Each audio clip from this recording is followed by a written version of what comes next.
stuff.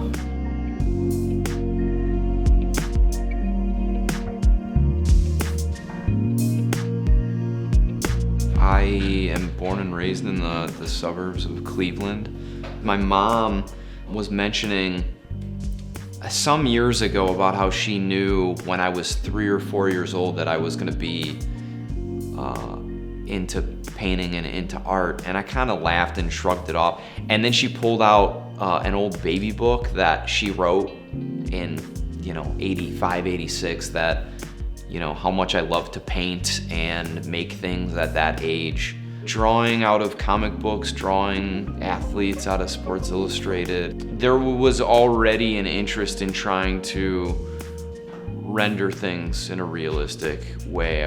That was always the goal.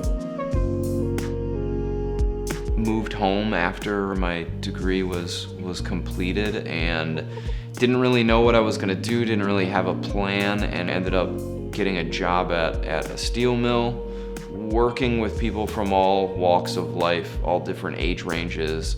There were people there that looked out for me and kind of saw that this maybe wasn't my path, but also coming from a working class, background, I think that also played a big part in how I approach what I do in the studio, kind of bringing a blue-collar mentality, blue-collar work ethic to doing the work that I do in the studio.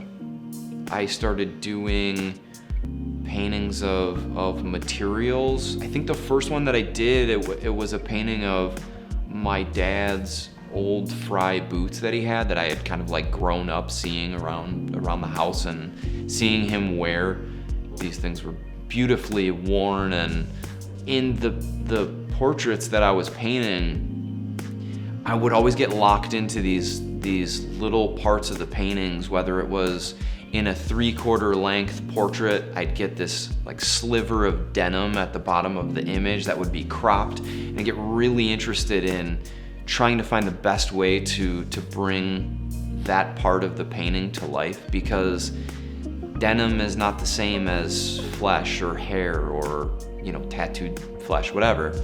I think that became kind of the inspiration to concentrate on these materials by themselves and show kind of these beautifully aged, beautifully worn kind of materials, and showing sort of this life of the piece through the tears and scuffs and fades, and being able to show a visual history of these objects.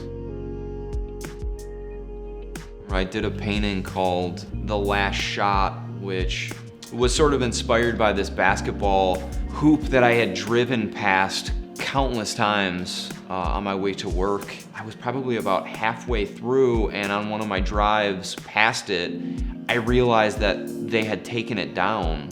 That is exactly why I wanted to capture it, because I guess one day all of the things won't, we won't exist at some point, and so being able to capture its place in the world.